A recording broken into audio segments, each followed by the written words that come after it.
राधिका और उसकी ननद पायल बहुत छोटे छोटे कपड़े पहनकर बेशर्मों की तरह मोहल्ले के बीचों बीच पागलों की तरह नाच रही थी। पूरा मोहल्ला बालकनी पर खड़े होकर उन्हें देख रहा था। देख पायल, मैं तुझसे ज्यादा स्मार्ट लग रही हूँ। पूरा मोहल्ला, बूढ़े बुजुर्ग, औरतें, लौंडे सब मुझे देखने के लिए ही बालकनी में आए हैं। ये सब लोग मुझे देख रहे हैं भाभी, मुझे डांस करने दो। देखो मैं लोगों को कैसे अपना दीवाना बनाती हूँ। दोनों ऐसे नाच रही थी जैसे उनके ऊपर काली माता आ गई हो। आज तो इन दोनों ने हद ही कर दी। इन्हें देखकर तो हमें शर्म आ रही है। पता नहीं मनोहर अपनी बहन और बीवी को कैसे झेलता है। हम सबकी बेटियां और बहुओं पर भी बहुत बुरा असर पड़ रहा है। हमारी बच्चियां भी इन्हें देखकर छोटे कपड़े पहनने लगी हैं। लेकिन चिंता मत करो बहन जी, मैंने पुलिस को बुला लिया है। इतने में वहां पर पुलिस आ गई। लेडीज पुलिस कांस्टेबल्स ने उन दोनों को हथकड़ी पहना दी और गिरफ्तार करके लेकर वहां से चले गई। अरे अरे छोड़ो हमें, कहाँ लेकर जा रहे हैं आप लोग? हाँ, कम से कम मेरे घर में तो बता देना चाहिए था, बात करनी चाहिए थी। अरे हमने ऐसा क्या ही किया है, छोड़िए। पूरे मोहल्ले ने मिलकर तुम लोगों की रिपोर्ट दर्ज कराई है। कुछ महीनों से पूरे मोहल्ले को गंदा कर रखा है तुम लोगों ने। अब तुम दोनों अपनी बेशर्मी जेल के अंदर दिखाना, और अगर मन करे तो वहां ये कपड़े भी उतार देना। आखिर ऐसा क्या हुआ कि अचानक पुलिस उन दोनों नंद भाभी को उठाकर ले गई? ये जानने के लिए कहानी में हमें थोड़ा पीछे चलना होगा। राधिका नई ब्याह कर अपने ससुराल आई थी, सुहागरात वाली रात। राधिका, आज हमारी सुहाग रात है। इतने पुराने जमाने का लहंगा पहन रखा है तुमने, पैरों में इतनी मोटी मोटी पायल। थोड़ी मॉडर्न बनना चाहिए तुम्हें। मेरी बहन को देखो कितनी मॉडर्न है, ऐसा लगता है वो इंग्लैंड से आई है। अगर ऐसा था तो आपको मॉडर्न लड़की से ही शादी करनी चाहिए थी। अगली सुबह राधिका सभी के लिए चाय नाश्ता लेकर आई। वहां पर उसके सास ससुर, देवरानी पायल और पति मनोहर भी बैठे थे। पायल ने बहुत छोटे छोटे कपड़े पहन रखे थे। पायल, अपनी भाभी से कुछ सीखो, देखो कितनी संस्कारी है। आप तो हमेशा मेरी बेटी की बुराई ही किया करते हैं। पायल जिस भी मार्केट से निकल जाती है लोग उसे ही देखते हैं। बिल्कुल हीरोइन लगती है मेरी बेटी। ये सब सुनकर राधिका अंदर ही अंदर अपनी ननद से जल रही थी। तभी वहां पर मोहल्ले के दो लड़के आ गए।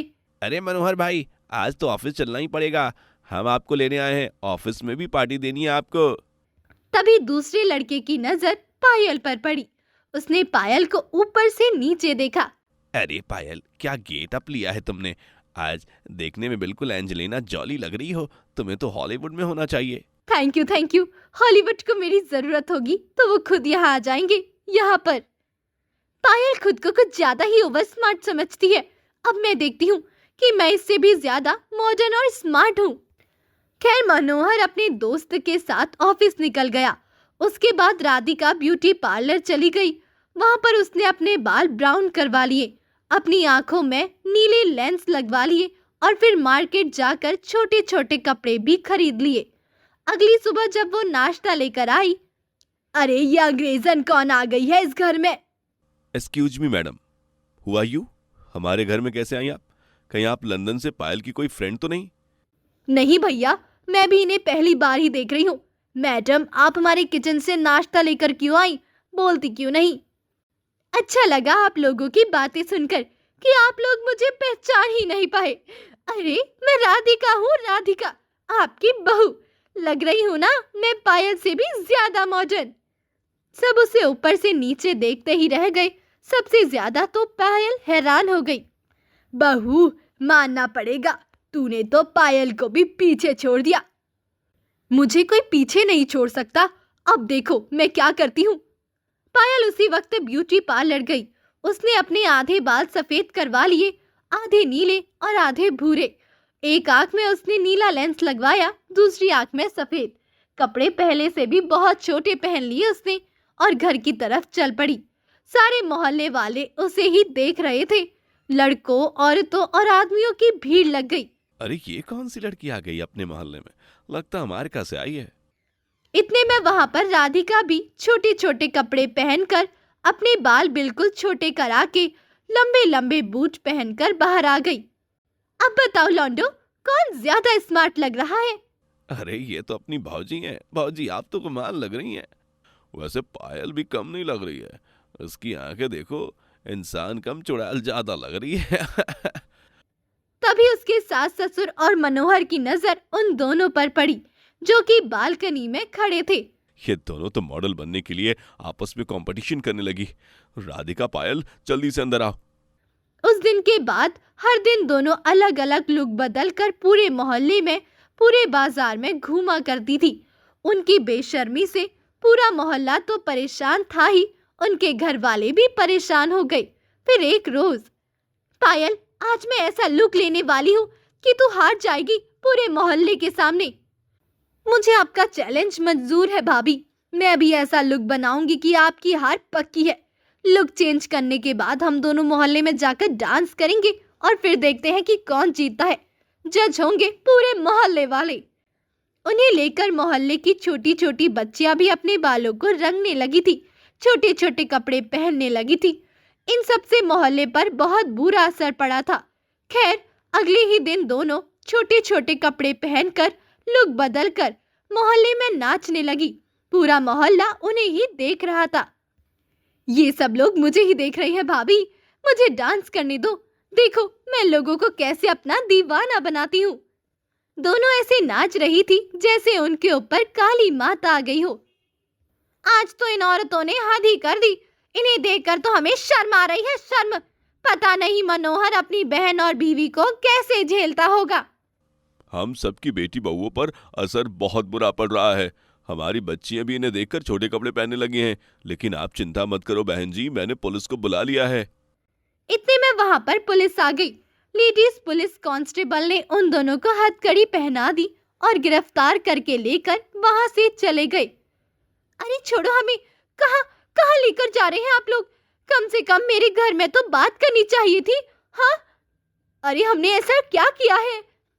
पूरे मोहल्ले ने मिलकर तुम लोगों की रिपोर्ट दर्ज कराई है। कुछ महीनों से पूरे मोहल्ले को गंदा कर रखा है तुम लोगों ने। अब तुम दोनों अपनी बेशर्मी जेल के अंदर दिखाना, और अगर मन करे तो वहां से ये कपड़े भी उतार देना।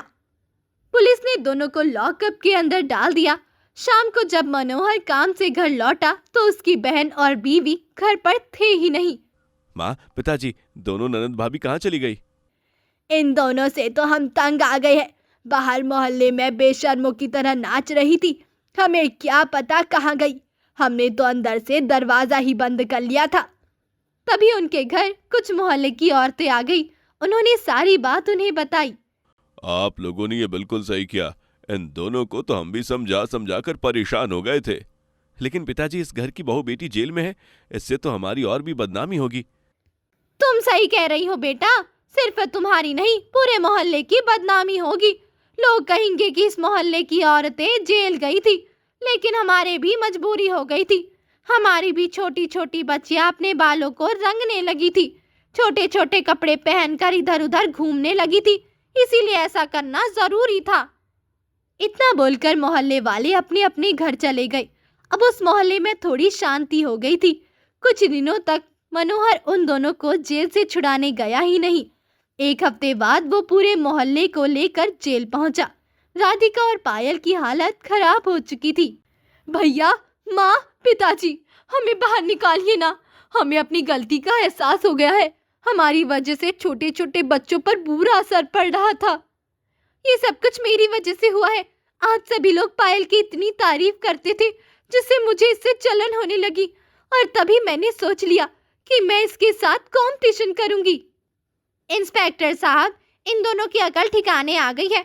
अब हम सभी मोहल्ले वाले अपनी रिपोर्ट वापस लेते हैं। इन दोनों को छोड़ दीजिए इंस्पेक्टर, लेकिन अगर दोबारा ऐसा कुछ किया तो तुम दोनों हमेशा के लिए जेल के अंदर ही रहोगी। तो इस तरह से दोनों नंद भाभी अपने घर आ गई। उस दिन के बाद पायल सलवार सूट पहनने लगी और राधिका फिर से अपने पुराने संस्कारी अवतार में वापस आ गई। उस दिन के बाद सब एक साथ खुशी खुशी रहने लगे। सास अपने बेटे की शादी करवाकर बहू घर लाती है और उसी रसोई में काम करने की जिम्मेदारी देती है।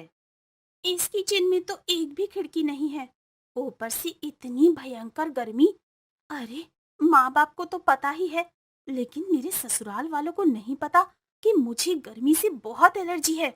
अब मैं उनसे खिड़की लगाने के लिए तो कह नहीं सकती। ऐसा करती हूँ, खाना बनाने की कोशिश करती हूँ, देखती हूँ क्या होता है। बहू गैस जलाकर खाना बनाना शुरू कर देती है, लेकिन थोड़ी ही देर में किचन के अंदर बहुत तेज तपन होने लगती है। उससे गर्मी बर्दाश्त नहीं होती। अरे बाप रे! ऐसा लग रहा है इस किचन में अंगारे उबल रहे हैं।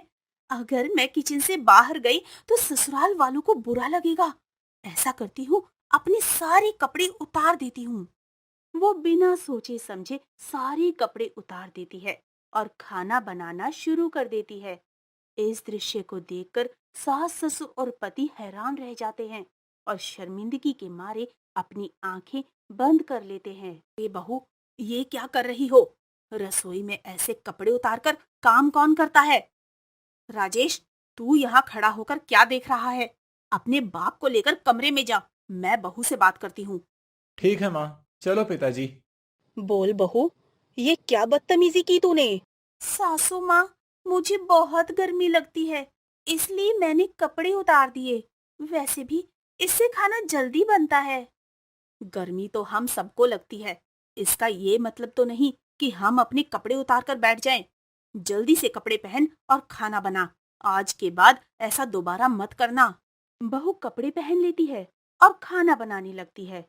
जब उसकी सास अपने कमरे में चली जाती है, तब वो फिर से कपड़े उतार कर खाना बनाने लगती है और खाना बनाने के बाद झट से कपड़े फिर से पहन लेती है।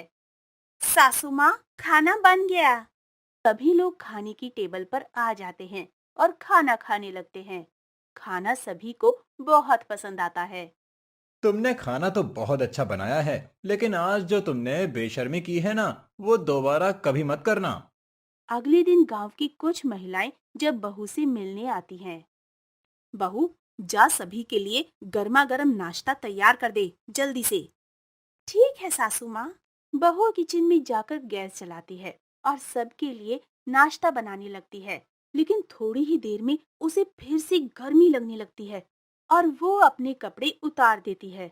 उसे कपड़े उतारते हुए गांव की महिलाएं देख लेती हैं। उसे देखकर उनकी आंखें फटी की फटी रह जाती हैं। कुछ तो शर्म से अपनी आंखें बंद कर लेती हैं और कुछ अपनी हंसी नहीं रोक पाती। ऐसी बेशरम बहू तो हमने पहली बार देखी है। ये बहू तो पूरे गांव की बदनामी करा के रहेगी। तू अपनी बहू को समझाती क्यों नहीं? कोई ऐसी बेशर्मों की तरह अपने कपड़े उतारकर खाना बनाने लगता है क्या? हमें यहाँ रुकना ही नहीं। बेशर्मों के घर में 2 मिनट भी अगर हम लोग रुके तो हम भी बेशरम बन जाएंगे। चलो ललिता। ताने मारकर सभी महिलाएं चली जाती हैं, बिना नाश्ता किए। बहू, कल मैंने तुझे मना किया था ना, आज फिर से वही बेशर्मी शुरू हो गई। मुझे तो लगता है तू साइको है। इसके दिमाग पर कुछ ज्यादा ही असर हो गया है गर्मी का। तुझे इस घर में रहने का कोई अधिकार नहीं। सबसे पहले अपने मायके जा और गर्मी की समस्या हल करके आ। सास ससुर और पति मिलकर निर्णय लेते हैं कि अब इस बहू को और बर्दाश्त नहीं किया जा सकता। वे उसे समझाने की कोशिश करते हैं, लेकिन जब बहू अपनी आदत नहीं छोड़ती तो आखिरकार उसे घर से बाहर निकाल देते हैं। बहू गांव की सड़कों पर भटकने लगती है और भीख मांगने पर मजबूर हो जाती है। मुझसे गर्मी बिल्कुल बर्दाश्त नहीं होती, इसमें मेरी क्या गलती है? इसी वजह से तो मेरे घर वालों ने मेरी शादी कर दी थी। अब अगर मैं अपनी मायके जाती हूँ तो वो लोग मुझे बहुत मारेंगे। मैं अपनी जिंदगी यही सड़कों पर गुजार दूंगी। बहू इधर उधर जाकर भीख मांगने लगती है। मुझे बहुत जोरों की भूख लगी है। कुछ खाना मिल सकता है क्या बाबूजी? पहली बार कोई भिखारी पैसों की जगह खाना मांग रहा है, इसे खिला देता हूँ। ये लो, मुझे भूख नहीं है, तुम मेरा खाना खा लो। आपका तहे दिल से धन्यवाद बाबूजी। खाना खाने के बाद वो फिर से इधर उधर भटकने लगती है। उसे कुछ भी समझ में नहीं आता कि वो आखिर जाए कहाँ।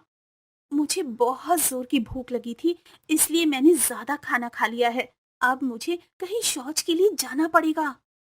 सड़क पर उसे एक बोतल दिखाई देती है, जिसे वो उठा लेती है और उसमें सरकारी नल से पानी भर के थोड़ी दूर पर गन्ने के खेत में शौच करने लगती है। लेकिन वहां भी उसे बहुत तेज गर्मी लगने लगती है और वहां भी वो अपने कपड़े उतारने लगती है। वहां मौजूद लोग जो शौच कर रहे होते हैं उसे देखकर घबरा जाते हैं और शर्मिंदा होकर भाग जाते हैं। अरे भागो यहाँ से, इस बेशरम औरत को देखो, खेतों के अंदर कपड़े उतार रही है, चलो यहाँ से। तो इस तरह हर कोई उसे देखकर अजीब तरीके से देखता है और चर्चा करने लगता है। बहू को एहसास होता है कि वो सबके लिए मजाक बन चुकी है। अरे ये तो वही बेशर्म बहू है, देखो इसे, इसे तो कोई शर्म ही नहीं है। वहीं दूसरी तरफ उसके ससुराल में अब खाना बनाने की जिम्मेदारी उसकी सास की हो गई। राजेश की माँ किचन में खाना बना रही थी, लेकिन गर्मी इतनी ज्यादा थी कि वो वहीं बेहोश हो गईं। माँ क्या हुआ? पिताजी लगता है माँ बेहोश हो गई हैं। एक तो गर्मी बहुत है, मैं जल्दी से पानी डालता हूँ, आप तब तक डॉक्टर साहब को बुला लीजिए। राजेश अपनी माँ के चेहरे पर पानी डालता है, लेकिन उसे होश नहीं आता। तब तक डॉक्टर साहब भी आ जाते हैं। वो जब इंजेक्शन लगाते हैं तब उसकी माँ को होश आता है। डॉक्टर उनके घर को अच्छी तरह से देखता है। हर साल टेम्परेचर कुछ न कुछ पहले से ज्यादा हो जाता है, और आपकी रसोई घर में तो वेंटिलेशन का कोई रास्ता ही नहीं है। इस गर्मी में या तो खुले में खाना बनाइए या फिर अपनी किचन में खिड़की या हवा आने जाने का कोई साधन बनाइए। खैर, दवाइयाँ देने के बाद डॉक्टर साहब वहां से चले जाते हैं। उसकी सास बड़ी मुश्किल से उठकर बैठ पाती है और बोलती है, बेटा, पहले तो मैं मिट्टी के चूल्हे में खाना बनाती थी, लेकिन तेरी नौकरी लग गई, फिर हमने घर बनवाया और उसके बाद ही तेरी शादी कर दी। इस किचन में मैं पहली बार गई हूँ। अब मुझे समझ में आ रहा है कि बहू बेचारी कुछ बोल नहीं पाती थी। उसे गर्मी लगती थी तो वो कपड़े उतार देती थी, लेकिन किसी तरह खाना जरूर बनाती थी। पता नहीं कैसे उसने झेला होगा। बेटा, जल्दी से उसके मायके जा और बहू को वापस लेकर आ। इसमें उसकी कोई गलती नहीं है। राजेश को भी सब कुछ समझ में आ जाता है और वो उसके मायके चला जाता है। लेकिन मायके में वो गई ही नहीं थी, इसलिए वो वापस आ जाता है और सड़कों पर भटकने लगता है। अगर ये अपने मायके नहीं गई तो इतने दिनों तक कहाँ रही होगी बेचारी। वहीं दूसरी तरफ बहू को भी धीरे धीरे समझ में आता है कि उसकी आदतों के कारण ही उसकी ऐसी हालत हो गई है। वो अपने किए पर पछताने लगती है और सोचती है कि उसे अपनी आदतें बदलनी चाहिए ताकि वो फिर से अपने घर वालों के साथ रह सके। यही सब सोचते सोचते वो भटक रही थी। तभी राजेश उसे देख लेता है। अच्छा हुआ मिल गई। तुमने अपनी क्या हालत बना रखी है, मैं तुम्हारे मायके गया था, वहां पर भी तुम नहीं मिली। मेरे कपड़े उतारने की बुरी आदत की वजह से आप लोगों की बेइज्जती हो रही थी। मेरे मायके वाले पूछते तो मैं उन्हें क्या बताती। इसलिए मैं यहाँ सड़कों पर भीख मांग के अपना गुजारा कर रही हूँ। आप मेरी चिंता मत कीजिए, मैं धीरे धीरे अपनी आदत सुधार लूंगी। मैं समझ गई हूँ कि ये बहुत गंदी आदत है। तुम सबसे पहले मेरे साथ घर चलो, मैं तुम्हें पूरी बात बताता हूँ। राजेश उसे वापस घर ले आता है। उसके बाद वो अपनी माँ के साथ बीती हुई सारी बात बताता है। बहू, हमने तुझे घर से तो निकाल दिया, लेकिन तेरे कपड़े उतारने के पीछे का कारण जानने की कोशिश नहीं की। जब खुद पर बीती तो मुझे पता चला कि गर्मी बहुत हो रही है और किचन में एक खिड़की तक नहीं है। सासू माँ, मुझे भी अपनी गलती का एहसास हो गया है। अब अगर मुझे गर्मी लगेगी तो मैं आप लोगों को बता दूंगी, पर कपड़े नहीं उतारूंगी। इससे मेरी हर जगह बेइज्जती हो रही है। अब मुझे समझ में आया। अगले ही दिन राजेश अपने किचन में एक बड़ी सी खिड़की और एग्जॉस्ट फैन लगवा देता है और बहू की भी कपड़े उतारने की आदत अब खत्म हो चुकी है।